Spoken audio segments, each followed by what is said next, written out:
கிறிஸ்துவில் அன்பானவர்களை, ஆண்டவரும் இரட்சகருமான இயேசு கிறிஸ்துவின் விலையேறப்பெற்ற நாமத்தில் உங்களை வாழ்த்துகிறேன். கர்த்தர் உங்களை ஆசீர்வதிப்பார். இன்றைய அனுதின உணவிற்காக கர்த்தர் நமக்கு கொடுக்கிற வார்த்தை எபேசியர் 5ஆம் அதிகாரம் 11வது வசனம். கனியற்ற அந்தகார கிரியைகளுக்கு உடன்படாமல் அவைகளை கடிந்து கொள்ளுங்கள். கனியற்ற அந்தகார கிரியைகளுக்கு உடன்படாமல் அவைகளை கடிந்து கொள்ளுங்கள். அற்புதமான ஒரு வசனம். என்னன்னு கேட்டிங்கன்னா, நம்முடைய இந்த அன்றாட வாழ்க்கையில் ஒரு சில விஷயங்கள் நமக்கு தென்படும். நாமளும் அதை செய்வதற்கு நாம் முயற்சிப்போம், உடன்படுவோம். இப்போ அப்படிப்பட்ட காரியங்கள் எந்த மாதிரியானது அப்படிங்கிறத முதல்ல நாம் ஒரு ஆராய்ச்சி பார்க்கணும். இந்த செயல் செய்வது கர்த்தருக்கு பிரியமாக இருக்குமா? இந்த செயல் செய்வதனால யாராவது பாதிக்கப்படுவாங்களா அப்படிங்கிறத முதல்ல நாம் யோசிக்கணும். கனி அற்ற அந்தகார கிரியை. அந்தகார கிரியை அப்படின்னா என்னன்னு கேட்டிங்கன்னா, இருட்டில் செய்யறது. ராத்திரி நேரத்தில் தப்பான காரியங்களை செய்வாங்க.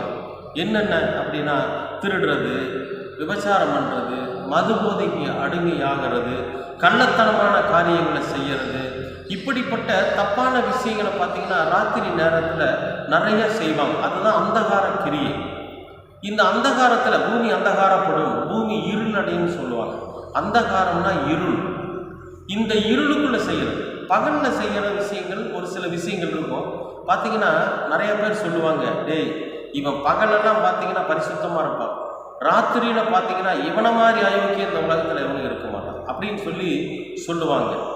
அந்த மாதிரியான பெயர் நாம் எடுக்காதபடிக்கு இரவு நேரங்களில், அதாவது அந்தகாரங்களில் நம்மை நெருங்கி வருகிற ஒரு காரியம், ஒரு கிரியை, அதை நாம் செஞ்சிட்டோன்னு வைங்களேன், அதனால நமக்கு என்ன பலன் வரும் அப்படிங்கிறத நம்ம முதல்ல யோசிக்கணும். அதனால கனியற்ற அந்தகார கிரியைகள், இதனால நமக்கு பலன் கிடையாது, மற்றவர்களுக்கு பலன் கிடையாது. இதனால தீங்கு தான் ஏற்படும். இதனால மற்றவர்கள் பாதிக்கப்படுவாங்க.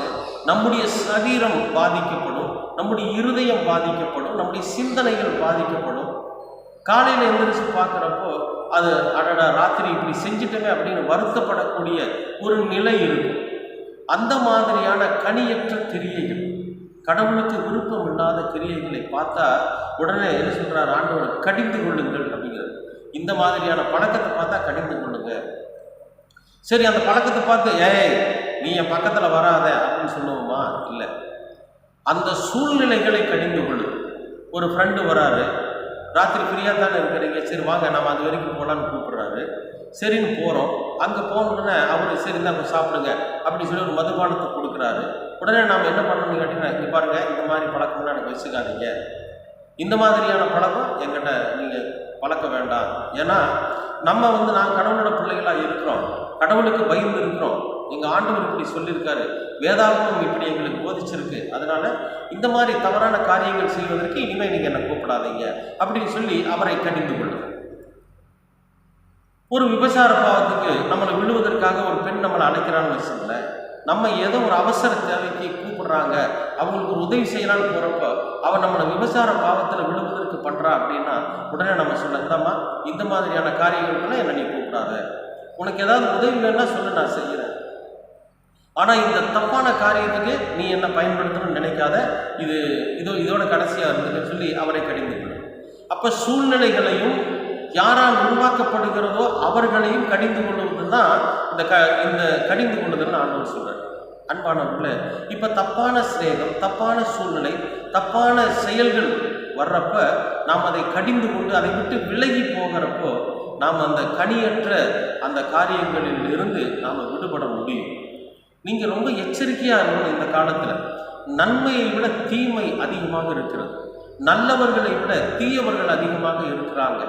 நமக்கு நன்மை செய்யணும்னு நினைக்கிறவங்களை விட நம்ம எப்படியாவது தீமைக்கு உட்படுத்திடணும்னு நினைக்கிறவங்க நிறைய பேர் இருக்கிறாங்க. அன்பானவர்களே, இயேசு கிறிஸ்து ஒருவரே கனிதரும் கிரியைகளை நம்ம செய்ய வைக்கிறவர்.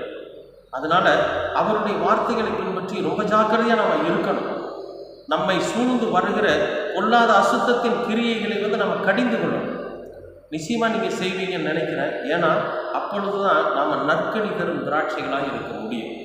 கண்டிப்பாக உங்களுடைய வாழ்க்கையில் நீங்கள் அப்படி செய்வீங்கன்னு நான் நினைக்கிறேன். கர்த்தர் உங்களை நிறைவாக ஆசீர்வதிப்பார். அன்பின் பரலோக பிதாவே, உமக்கு ஸ்தோத்திரம். இந்த நாளை ஆசீர்வதித்து கொடுத்ததற்காகவும் நன்றி. நீங்கள் கொடுத்த அறிவுரையின்படி நாங்கள் கனியற்ற அந்தகார கிரியைகள் எங்களை நெருங்கி வருகிற போது அந்தகார கிரியைகளை செய்ய தூண்டுகிற நண்பர்களோ உறவினர்களோ மற்றவர்களோ வருகிற போது நாங்கள் அவர்களை கடிந்து கொண்டு அந்த கனியற்ற அந்தகார கிரியைகளை விட்டு விலகி கனிதரும் திராட்சை செடிகளாய் நாங்கள் வளர நீங்கள் கிருபை பாராட்டுங்கள். உங்கள் வசனங்கள் ஒவ்வொரு நாளும் எங்களை புதுப்பிக்கட்டும். உங்களுடைய வசனம் ஒவ்வொரு நாளும் எங்களுக்கு தைரியப்படுத்தட்டும். எல்லாவற்றையும் இரட்சகராம் இயேசு கிறிஸ்துவின் வழியாக கேட்கிறோம் நல்ல பிதாவே. ஆமென், ஆமென்.